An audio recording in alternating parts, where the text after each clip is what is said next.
नमस्कार, मेरा नाम आलोक है। आप लाइव स्ट्रीज देख रहे हैं। बिहार बिग डिबेट में आपका बहुत स्वागत है। देखिए, हमारे साथ दो मेहमान हैं। आज बात होगी बिहार के शिक्षकों की, बढ़ते बिहार की, उन्नत बिहार की हम कल्पना कर रहे हैं। अभी हाल ही में हमने बिहार दिवस मनाया है, शिक्षा विभाग की ओर से उसका आयोजन किया गया था और तस्वीरें दिखाई गई। उन्नत बिहार, विकसित बिहार की हम बात कर रहे थे। लेकिन क्या सच में उन्नत बिहार हो रहा है? बिहार विकसित कैसे होगा? पढ़ेगा बिहार तभी तो बढ़ेगा बिहार। लेकिन जो पढ़ा रहे हैं, जो शिक्षक हैं, उनकी स्थिति क्या है? क्या उन्हें सब सुख सुविधाएं मिल रही हैं?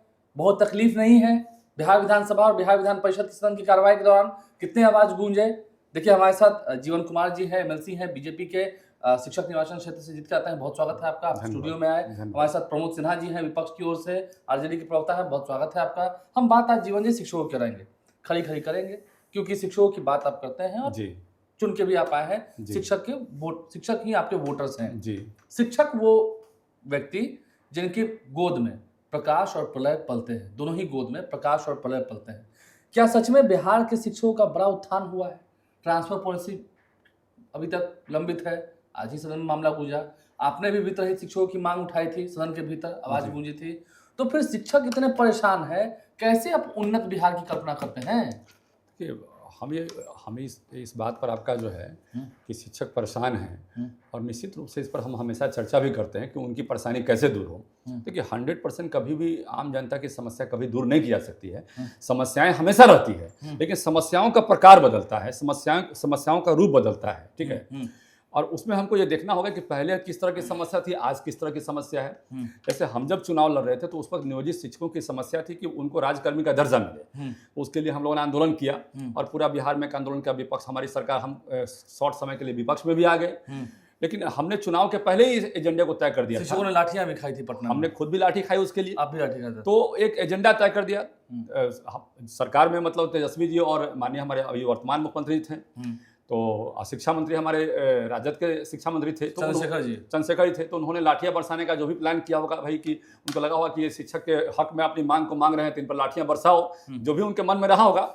तो खैर, वो तो एक मामला रहा। लेकिन हम लोगों ने शिक्षकों के मांग को लगातार जिंदा रखने की जरूरत समझी और शिक्षकों का जो जरूरत की चीजें हैं, देखिए ऐसा नहीं है कि 100% सारी चीजों को हम मानते हैं। हम ठीक है, हम आपके चैनल के सामने भी कह रहे हैं कि 100% समस्याओं का समाधान हम नहीं कर सकते हैं, लेकिन उनकी जो जेन्युइन समस्या है उन समस्याओं पर हमेशा चर्चा करते हैं, चाहे पक्ष हो विपक्ष हो। हम सबको सदन में भी साथ लेकर चलने का कुछ समय पहले तक के पाठक क्या बर्ताव करते थे शिक्षकों के साथ? आपने भी तो आवाज उठाई थी। देखिए, के पाठक जी के बहुत चीजों पर हम लोगों ने खासकर ऑब्जेक्शन डाला था, ऑब्जेक्शन भी किया था कि के पाठक जी थे जब वहां पे, तो वो शिक्षकों के छुट्टी के बारे में जब मामला आया तो हिंदुओं की छुट्टी को कैंसिल करने का जो है उनका स्पेशल प्लान रहा कि भाई ज़्यादा कैंसिल करो, तो मुस्लिम समाज की छुट्टी को कम कैंसिल करो या उस पर थोड़ा सा लिबर्टी दो। तो इन चीज़ों को हम लोग बोले कि भाई रेशनलाइजेशन होना चाहिए, कहीं भी जस्टिस, सबके साथ एक साथ न्याय हो। तो इस पर हमेशा हमने मुद्दे को उठाया और होना चाहिए सबके साथ, समाज में सब लोग हैं तो सबके साथ जस्टिस होना चाहिए, सबके साथ एक समान बात होनी चाहिए। तो इस पर हम लगातार चर्चा करते रहते हैं।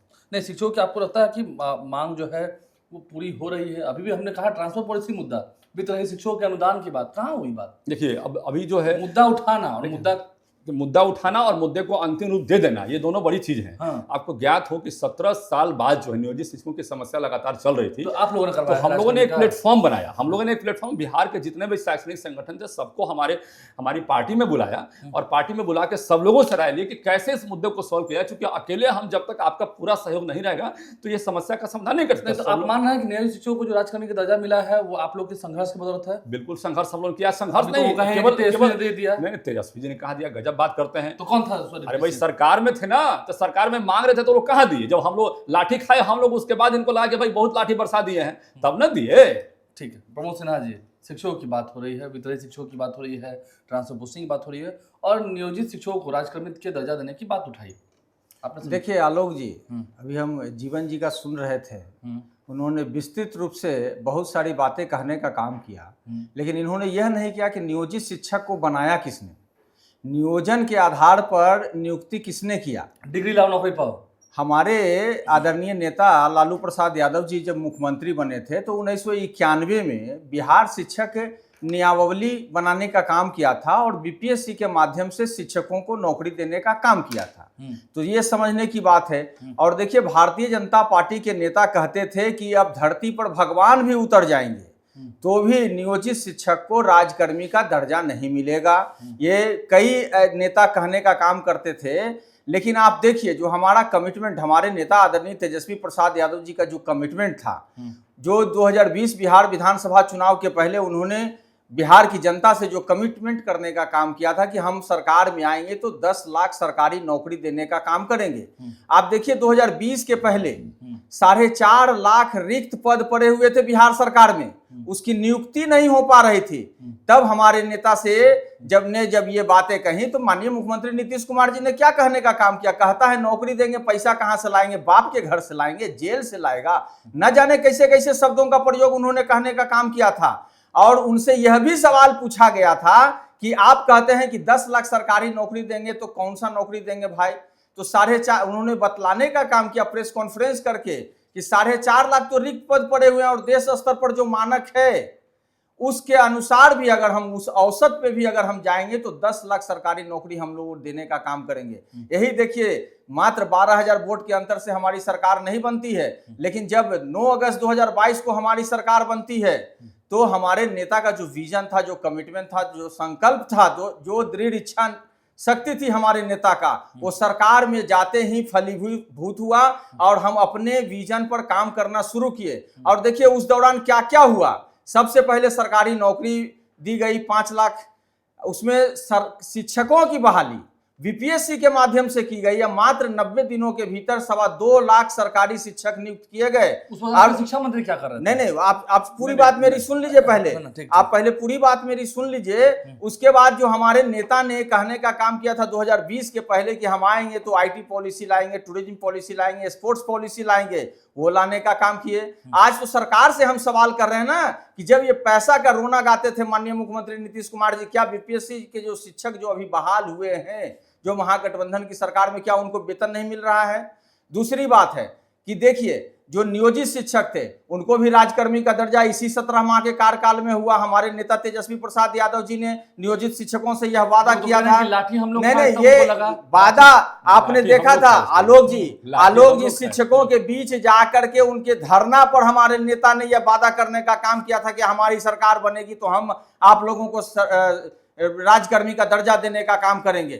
तो ये सारी चीजें जो हुआ, आप देखिए जातीय गणना करा करके 65% आरक्षण के दायरा को बढ़ाया गया, क्योंकि जो लोग, ठीक है अब आप आरक्षण पे जा रहे हैं, नहीं जो काम हुआ है उसकी काम को बता रहे हैं। ये लोग मुद्दे को किस प्रकार से भटका करके रखे हुए थे और शिक्षकों के साथ जो अन्याय करने का काम कर रहे थे उसी को हम कहने का काम कर रहे थे। उसमें हमारा ये है कि ठीक है और भी कई सारे मुद्दों पर हम आएंगे, लेकिन अब एजुकेशन के मामले में उन्होंने कहा कि 1991 में पॉलिसी लाई थी। हम ये नहीं कहते कि पॉलिसी नहीं लाई थी, लेकिन किस परिस्थिति में जब सरकार बनी एनडीए के 2005 में नवंबर में जब सरकार बनी तो किस परिस्थिति में नियोजित शिक्षकों को लिया गया, ये देखना बहुत जरूरी है। बिहार के 30 से 40% स्कूल में ताला बंद हो गए थे, वहां टीचर थे ही नहीं। वहां केवल कुछ स्टाफ, एक आध दो पानी पिलाने वाले स्टाफ के या केवल क्लर्क बचे थे। तो उस परिस्थिति में केवल स्कूल था, बंद थे। तो उस परिस्थिति में आनन फानन में बहाली हुई कि भाई कैसे तुरंत मतलब कि यहाँ एजुकेशन सिस्टम को ठीक से ऑन रोड किया जाएगा, उसको एकदम ऑनलाइन किया जाएगा, सिस्टम के तहत उसको एकदम फ्रेश किया जाएगा। तो तत्काल वहां पे नियोजित शिक्षकों की बहाली हुई। बाद में हुआ कि भाई इसी में से कुछ लोगों को एग्जाम लेकर और जो एग्जाम में पास करेंगे उनको जो है रेगुलर टीचर के रूप में रखेंगे। नहीं पूरी बात सुनिए। 17 साल लग गए, 17 साल लग गए इस काम में। वही मैं कह रहा हूं। उसके बाद पूरी बात सुनिए, उसमें है क्या कि कई तरह के एग्जाम लिए गए वहां पर। अब जब नियोजित शिक्षक को हम लोगों ने लिया तो सारे के सारे शिक्षक फिर मतलब कि धरना पर चले गए कि नहीं हम सबको रेगुलर कीजिए, उसके लिए राजकर्मी का सबको दीजिए। ये नहीं कीजिए कि भाई कुछ लोगों का एग्जाम लीजिए, कुछ लोगों का छांटिए, आप कीजिए तो सबको एक साथ लीजिए। तो फिर सरकार ने उनकी बात को माना और बात को मानते हुए फिर जो है सबके लिए फिर एग्जाम का मतलब प्रोविजन रखा। फिर चाहे बीएड का एग्जाम हो, स्टेट का एग्जाम हो, सीटेट का एग्जाम हो, तो सबके लिए डीएलएड का एग्जाम हो कि भाई एक पैरामीटर बनाया सबके लिए एग्जाम हो। और फिर जो है उनका जो है मांग देखिए 1500 पर बहाली हुई थी, आज कहां से कहां 30 से 40 हजार के बीच पहुंच गए, कहीं 45,000 पहुंच गए। तो एक प्रोविजन जो है सबके लिए लाया। लेकिन ये नियोजन क्यों हुआ था इस पर जाना जरूरी है। 30 से 40% बिहार में स्कूल बंद हो गए थे, उसके कारण नियोजन हुआ और आनंद फानन में नियोजन हुआ। एक मिनट, अभी तो ये कह रहे थे ना कि जब बहाली हुई तो तेजस्वी यादव ने बहाली कराई। हम आते हैं यहाँ पर, बीपीएससी के माध्यम से बहाली हुई, चाहे जो भी बहाली हुई, जो राजकर्मी का दर्जा मिला वो तो तेजस्वी यादव ने नहीं, ये गलत बोल रहे हैं ना। इनको आइडिया, एक्चुअली इस बात को हमारे साथी को आइडिया नहीं है। ये बहाली, अरे उनके शिक्षा मंत्री तो ऑफिस जाते नहीं थे ना, चंद्रशेखर जी। अरे चंद्रशेखर जी तो रामचरितमानस से फंस गए, वो तो हनुमान चालीसा में फंस गए। वो तो उनका शिक्षा के मामले में जो उनको दिया गया, टारगेट दिया गया, तो ऑफिस नहीं जाते थे। वही मैं बता रहा हूँ, के पाठक से उनका कुछ मामलों में मतलब कि मतभेद था। के पाठक चाहते थे कि रामचरितमानस पर वो काम नहीं करे, हनुमान चालीसा पर काम नहीं करे, बल्कि शिक्षा पर काम करे, लेकिन वो मान नहीं रहे थे। तो तेजस्वी जी का यदि एजेंडा होता कि हम बहाली देंगे, तो उनके जो शिक्षा मंत्री थे, जिनका काम था कि सारे चीजों को इंप्लीमेंट करना, तो वो उन पर काम करते, लेकिन ऐसा हुआ नहीं। और हम लोग जब मार खाए तब जाके सदन में जो है, तब हमारे नेता मार खाए, उसमें हमारा सम्राट चौधरी जी, हमारे डिप्टी सीएम, हमारे आज जो है सदन के नेता थे, तो वो मार खाए। कितने लोग मतलब पिटाए। हमारे एक साथी का, हमारे जो चुनाव में लगा हुआ था, हमारे साथी थे, तो उनकी हत्या हो गई वहां पे, और तब जाके सदन में मतलब कि लोग माने। अरे जब उनकी मनसा ही थी तो सीधे कह देते ठीक है देंगे, घोषणा पिटवाने का क्या जरूरत था? आलोक जी थोड़ा आप जवाब ले लीजिए थोड़ा सा। देखिए, आज भारतीय जनता पार्टी के नेता माननीय विधायक यह कह रहे हैं, विधान पार्षद यह कह रहे हैं कि हमने लाठी खाई इसलिए सरकार मजबूर हो गई। अरे हमारे नेता आदरणीय तेजस्वी प्रसाद यादव जी का तो विजन ही था, जब मात्र 12,000 वोट के अंतर से हमारी सरकार नहीं बन पाई थी। ये समझने वाली बहुत महत्वपूर्ण बात है। जब हमारी सरकार नहीं बन पाई थी और इनकी अगर मनसा थी, मान लीजिए 17 सालों में इन्होंने नियोजित शिक्षक को राजकर्मी का दर्जा नहीं दे पाया, लेकिन 2020 से 2022, 9 अगस्त 2022 तक जब इनकी सरकार थी, तब इन्होंने क्यों नहीं दिया था? क्यों यह हुआ कि जब 9 अगस्त 2022 को हमारी सरकार बनी और 15 अगस्त 2022 को जब पटना के गांधी मैदान से माननीय मुख्यमंत्री नीतीश कुमार जी ने यह कहने का काम किया, वहीं पर हमारे नेता तेजस्वी प्रसाद यादव जी खड़े थे। ये अभी रुक जाइए, ये पूरा हमको कंप्लीट कर लेने दीजिए। तो हमारे नेता की ओर इंगित करते हुए माननीय मुख्यमंत्री नीतीश कुमार जी ने कहने का काम किया कि इन्होंने जो कहा कि 10 लाख हम सरकारी नौकरी देंगे, वो तो हम देंगे ही, 10 लाख हम रोजगार भी देने का काम करेंगे। ये सारी बातें ऑन रिकॉर्ड है। किसी भी राज्य में नौकरी तो मुख्यमंत्री देते हैं, लेकिन संबंधित विभाग, देखिए जो हमारे विभाग थे, आप देखिए ना, हमारे नेता तो साफ और स्पष्ट तौर पर मैं आपसे सवाल चाह रहा हूँ, एक जोड़ देता हूं उसमें। जैसा अभी उन्होंने कहा कि आपके शिक्षा मंत्री तो उस वक्त रामचरितमानस बांच रहे थे, उसका पोस्टमार्टम कर रहे थे, तो वो कहां से नौकरी दे रहे थे? देखिए, कैबिनेट में जो प्रस्ताव जो होता है वो संबंधित विभाग के द्वारा ही जाता है, और तब कैबिनेट से पास होता है। कौन करता है कैबिनेट में? मुख्यमंत्री से भी। जो कैबिनेट होता है ना, कोई भी जो सरकारी प्रक्रिया जो अपनाई जाती है किसी काम तो कैबिनेट में पास तो कैबिनेट में ही पास। कैबिनेट में क्या अकेले मुख्यमंत्री होते हैं क्या? बाकी मंत्री नहीं होते हैं क्या? आपने भी कहा कि नहीं, बाकी मंत्री नहीं होते हैं क्या? प्रस्ताव देते हैं, लेकिन संबंधित विभाग के मंत्री यदि आप प्रस्ताव ही नहीं बनाएंगे तो वो कैसे पास होगा, ये बताइए। और हम तो साफ और स्पष्ट, अभी तो हमारे नेता तेजस्वी प्रसाद यादव जी ने साफ तौर से कहा कि हमने सदन के अंदर कहा, 2 डेट को उन्होंने चिन्हित करते हुए कहा कि हमने स्वास्थ्य विभाग में भी लगभग 1.5 लाख जो है प्रक्रियाधीन, 2 तारीख का उन्होंने उल्लेख करते हुए कहा कि हमने इस दिन किया, और उसके 1 सप्ताह के ही भीतर जो है सरकार चली गई, नहीं तो उसमें भी नौकरी मिल गई होती। तो हमारे नेता का जो विजन था वो साफ और स्पष्ट था, और बिहार की जनता ये बात को समझ रही है कि इनके 17 माह के कार्यकाल में जो काम हुआ है, 17 महीने में बिहार के लोगों को नौकरी मिली है। बात सही, चलिए कितनी सही है? नहीं, देखिए ये गलत बात है। देखिए, एनडीए की जब सरकार बनी तो मुख्यमंत्री जी ने वहां घोषणा किया गांधी मैदान से कि 10 लाख नौकरी देंगे। नहीं, उस वक्त नहीं, एनडीए की कहां सरकार बनी? नीतीश कुमार ने घोषणा किया था, और नीतीश कुमार हमारे माननीय मुख्यमंत्री हैं, उस वक्त भी वही मुख्यमंत्री थे, उन्होंने घोषणा किया। तेजस्वी जी ने घोषणा नहीं किया था।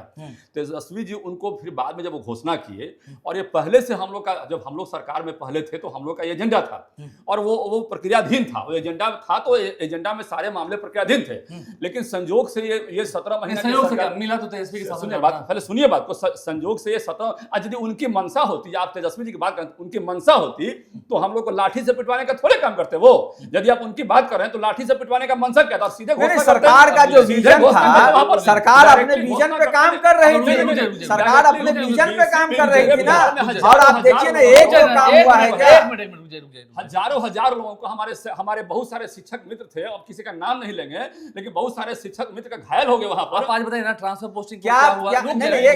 एक सवाल हम जोड़ देते हैं, एक सवाल हम जोड़ देते हैं कि नियोजित शिक्षक जब बने और 17 साल से वो नियोजित थे और राजकर्मी का वो दर्जा चाहते थे, तो जब नहीं एक सेकेंड, एनडीए की जो सरकार थी, तो एनडीए की सरकार में इन लोगों ने पहले जब सरकार में भारतीय जनता पार्टी शामिल थे तो उस समय क्यों नहीं देने का काम किया? हमारा ये सवाल है। जब आप कह रहे हैं कि तेजस्वी यादव नौकरी प्रक्रियाधीन करवा के आए, वो भी कह रहे हैं कि हमारी मंशा थी नौकरी को पक्का करने की, तो लेकिन मंशा से काम होता है कि उसके लिए काम करना होता है। आपकी मंशा उसके लिए काम करना होता है ना। वही बता रहे हैं।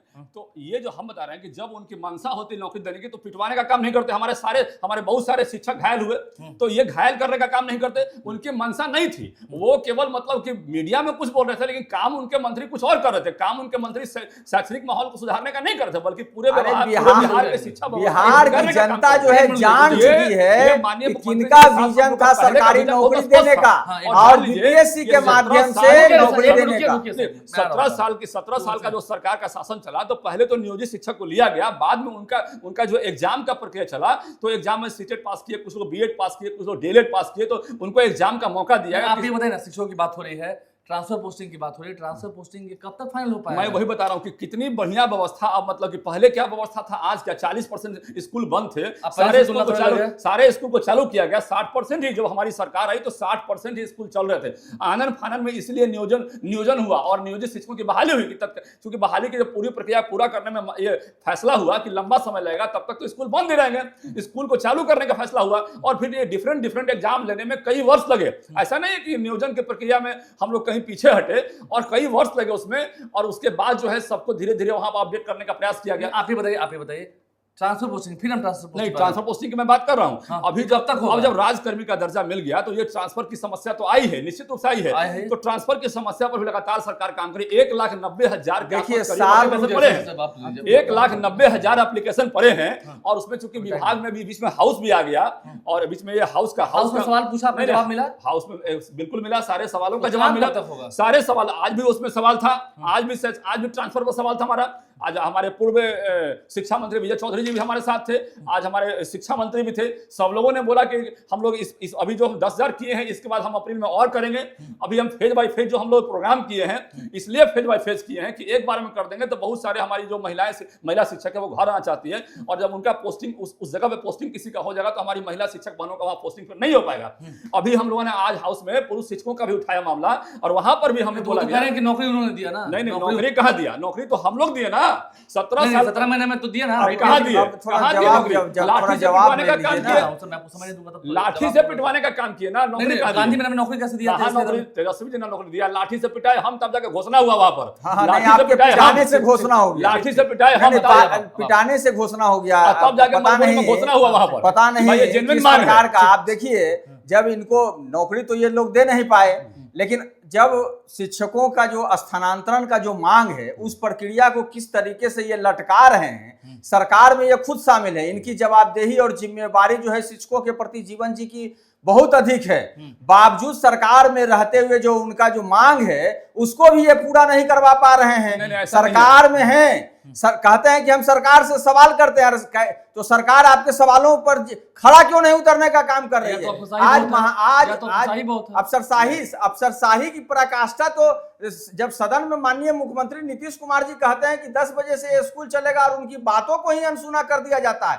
देखिए, ये जो सरकार है ना, लोकतंत्र में लोक जो है ऊपर होता है और तंत्र नीचे होता है, लेकिन इस सरकार में जो है तंत्र जो है हावी है और इसमें जो है लोक को जो है नीचे कर दिया गया है। ये समझने वाली बात है। और जिस प्रकार से ये स्थानांतरण नीति को एक नीति के रूप में प्रदर्शित करने का प्रयास कर रहे हैं और उस को लेकर के ये मुद्दों को लटकाने का काम कर रहे हैं, असल में इनकी मंशा ही नहीं है। ना इनकी मंशा पहले थी नौकरी देने की, ना इनकी मंशा है कि जहां पर शिक्षक चाहते हैं कि हमारा स्थानांतरण हो, जहां सहजता से सुगमता से हम अपने काम को कर सकें। जो नौनिहाल बच्चे हैं, जो देश के भविष्य हैं, उनके लिए हम अपना समर्पण भाव दिखला सकें, वो इनकी मंशा ही नहीं। ठीक है, मंशा पर सवाल नहीं, ऐसा कोई बात नहीं है। ऐसा एक्चुअली ऐसा कोई बात नहीं है। देखिए, अभी जो फेज बाई फेज ट्रांसफर का इसलिए उसमें ऑप्शन लेगा कि पहले असाध्य रोग जिनका जो पहले गंभीर बीमारी से ग्रसित है, माननीय हमारे जो हमारे शिक्षा मंत्री भी कर चुके थे, और इस पर अधिकारियों का ही बयान है कि उनका जो पहले वो चॉइस पोस्टिंग किया था, उनका चॉइस पोस्टिंग पे कोई दूसरा का पोस्टिंग नहीं हो जाए, इसलिए पहले उनका पोस्टिंग किया। फिर जो महिलाओं का पोस्टिंग था, वो महिलाओं का चूंकि उनकी ज्यादा प्राथमिकता दिया गया है, तो वो तो एक बार में यदि ट्रांसफर होगा तो हौज पहुंचेगा, और जो लोग जहां जाना चाहते हैं फिर वहां नहीं जा पाएंगे, इसलिए फेज बाई फेज हो रहा है। इसमें कहीं कोई दिक्कत वाली बात नहीं है। और रहा बात लटकाने वाली, तो लटकाने वाला कोई प्रोसेस नहीं चला। और एक बात और मैं कह रहा हूं कि लोकतंत्र में जो है, ये ठीक है, तंत्र काम करता है, और लोकतंत्र में हम लोगों का स्थान होता है बोलने का। हम लोग तो मुद्दा को उठाएंगे। ऐसा नहीं है कि कोई घर होता है तो घर में परिवार के लोग एक दूसरे से बात नहीं करते हैं। घर में कोई समस्या आएगी तो घर के लोग बात करेंगे ना, भाई हमारे मंत्री है, ठीक है, और हमारा घर है, हमारी सरकार है, हमारे मंत्री है, और कोई समस्या है उनके नजर में नहीं है, तो हम समस्या को उठाएंगे कि नहीं उठाएंगे? नहीं, कैसी सरकार, कैसी सरकार, कैसे मंत्री जिनके नजर में ये समस्या नहीं है? ये समझने वाली बात है कि पूरी बात को समाप्त करने दीजिए हमको। तो पूरी जो समस्या मान लिया सरकार के संज्ञान में है कि ये संज्ञान में, हमारे संज्ञान में ये समस्या है, तो उसका समाधान सरकार करने का प्रयास करती है। लेकिन जो समस्या सरकार के संज्ञान में नहीं है, उसको हम लोग संज्ञान में देने का काम करते हैं, क्योंकि हम लोग पब्लिक में रहते हैं। और शिक्षकों की समस्या को, चाहे वित्त रहित, हम ये कॉलेजेस की बात हो, डिग्री संस्थानों की बात हो, हर समस्या को। और जान लीजिए, ये संस्थान का समस्या आज से नहीं है। जगता बाबू जब मंत्री थे और उस वक्त उन्होंने साफ कह दिया था कि ये जो डिग्री कॉलेजेस चल रहे हैं, इसमें से मैक्सिमम कॉलेजेस में जो है ना पढ़ाने वाले लोग फर्जी हैं, और इनका उसी वक्त से पेंडिंग मतलब मामला चल रहा है। 40 साल का मुद्दा चल रहा है। इसको सुलझाते नहीं, मैं वही कर रहा हूं। हमारी जब सरकार आई तो 2008 में हम लोगों ने ग्रांट की राशि के लिए अरे भाई, हमारी सरकार आई 2005 में। ये मामला 40 साल का। तो आपको इतना दिन लग गया? पूरे नहीं, मैं बता रहा हूं, ये हमारी जब सरकार आई तो जगता बाबू का जो समस्या क्रिएट किया हुआ था, वो समस्या को हम लोगों ने 40 साल, समझ लीजिए 40 साल। तो ये अभी 90 से जो 2000 पूरी बात सुन लीजिए, ये 40 साल जो बोल रहे हैं जगदा बाबू थे, तो जगता बाबू जो बीच में आए, कब वो 85 में क्या वो समस्या को गहरा कर दिए, और वित्त रहित जितने भी संस्थान थे, चाहे हमारे स्कूल थे, चाहे हमारे कॉलेज थे, उस पर उनका ध्यान हट गया, और वहां से फंडिंग करना वो जीरो कर दिए, करीब करीब मतलब कि नगन कर दिए। और आप पता कर लीजिए, आप जान लीजिए कि उसी वक्त से समस्या चल रहा है। और जब सुशील मोदी जी हमारे डिप्टी सीएम थे, हमारे सरकार में, हम लोग एनडीए सरकार में थे, तो 2008 में ग्रांट की राशि हम लोग देना शुरू किए, और सोचे कि भाई ये लोग तो जो कॉलेज खोले हैं, जो स्कूल खोले हैं, बुद्धिजीवी लोग, वो अपने पैसे से खोले हैं। वो उनकी मंशा नहीं थी कि सरकार उनको पैसा दे, लेकिन हम लोगों ने उनको ग्रांट की राशि देकर उनको फैसिलिटेट करने का काम किया, क्योंकि वहां भी हमारे ही बच्चे पढ़ते हैं, और फिर उन संस्थानों को जीवंत करने का प्रयास किया। बहुत शुक्रिया जी, बहुत शुक्रिया, बहुत शुक्रिया। लगता है कि अब काम नहीं, अब तो कह रहे हैं वो पुरानी समस्या का देख लीजिए। ये 40 साल की बात हो रहा है, वो कह रहे हैं जब जगदानंद सिंह मंत्री थे उस दौरान ये कह रहे हैं कि जगदानंद सिंह 40 साल पहले, नहीं 40 साल का समस्या है, गहराया गया जगदानंद सिंह के मंत्री। अब आप समझ लीजिए कि 20 वर्षों से माननीय मुख्यमंत्री नीतीश कुमार जी हैं, 11 वर्षों से डबल इंजन की सरकार है, और 17 वर्षों से एनडीए की सरकार है। बावजूद अगर किसी राज्य में समस्या घटने के बजाय अगर बढ़ गया है, तो उसकी सरकार का फेल्यूर है। समस्या घट गई थी 9 अगस्त 2022 से लेकर, फिर समस्या घट गई थी आप लोग के लिए, अब बढ़ गई। नहीं, अब 9 अगस्त 2022 से जो समस्या घट गई थी, नहीं देखिए, नहीं, पूरा एक लाइन कंप्लीट कर लेने दीजिए। 9 अगस्त 2022 के बाद जो 17 माह का कार्यकाल रहा, उसमें हम लोगों ने जो मानक स्तर पर जो शिक्षकों की चाहे नियुक्ति हो या अन्य चीजों में आप देखें जो काम किया गया, तो हम लोग तो 17 माह में काम करने का काम किए ना। लेकिन सवाल उठता है कि महागठबंधन से अलग हुए, इनको साल भर से ज्यादा हो गया। अब एक छोटा सा जो स्थानांतरण नीति है, उस पर जैसे सवा साल में भी इस पर जो है ये अभी तक काम नहीं कर पाया। हम आते हैं ये स्थानांतरण की जो समस्या आई, पहले समझ लीजिए उस समस्या क्यों और कैसे आई। जब हमारे नियोजित शिक्षक जो है, जब हमारे नियोजित शिक्षक को राजकर्मी का दर्जा दिया गया, तो राजकर्मी का दर्जा देने के बाद ये प्रोविजन था कि पहले उनका पोस्टिंग किया जाएगा। तो पोस्टिंग जब किया जाएगा तो कहीं ना कहीं जहां पर है वो है, तो वहीं पोस्टिंग करना आवश्यक नहीं था। फर्स्ट पोस्टिंग है तो कहीं ना कहीं पोस्टिंग किया गया उनका। अब वहां से वो कितनी जल्द हो जाएगा आप बताइए ट्रांसफर? निश्चित रूप से बहुत जल्दी। अभी तो चुनाव से पहले, अरे चुनाव से पहले, चुनाव से इसका कोई लेना है ही नहीं। तो फिर चुनाव से क्या मतलब है? स्थानांतरण पोस्टिंग का चुनाव से क्या मतलब है? आप जान लीजिए कि जो जगता बाबू समस्या खड़ा किए, ये वित्त रहित डिग्री, हम चाहेंगे आलोक जी कि फिर आप इस पर डिबेट कराइए महीना 2 महीना के बाद, और तब हम यह सवाल पूछेंगे इतने दिनों में इस समस्या का निराकरण हुआ कि नहीं हुआ, क्योंकि हम स्पष्ट रूप से जानते हैं कि सरकार हम लोग समस्या का लगातार समाधान करते आ रहे हैं, और समस्या को हम लोग हद तक सॉल्व कर लिए हैं। और निश्चित रूप से हमें लगता है ये ट्रांसफर पोस्टिंग जल्द हो जाएगी, ये निश्चित होगा। इसमें क्या है जल्द मतलब क्या अगले साल? नहीं भाई, अगले साल। इसको चुनाव से क्या मतलब? ये ट्रांसफर पोस्टिंग का प्रक्रिया चल रहा है। अभी देखिए फेज बाय फेज ट्रांसफरिंग हो रहा है। अब जल्दी अप्रैल में भी कुछ ट्रांसफर हो जाएगा, और हम लोग बार बार ट्रांसफर करके फिर चॉइस पोस्टिंग के हिसाब से कि महिलाओं को दिक्कत नहीं हो, दिव्यांग को दिक्कत नहीं हो, असाध रोग से जो पीड़ित हैं उनको दिक्कत नहीं हो। सबसे बहुत शुक्रिया, बहुत शुक्रिया, बहुत शुक्रिया। आप सभी मेहमानों को बहुत शुक्रिया हमारे साथ जुड़ने के लिए। पक्ष की आवाज, विपक्ष की आवाज, हमने दोनों की आवाज सुनाई है। शिक्षकों के मुद्दे को लेकर आज कितना संग्राम हुआ, कितनी बहस हुई है, वो बातें हमने आप तक पहुंचाई है। आप लाइव स्ट्रीम के साथ बन रहे हैं, हमारे चैनल को सब्सक्राइब कर लें, साथ साथ फेसबुक पेज भी लाइक करें। धन्यवाद।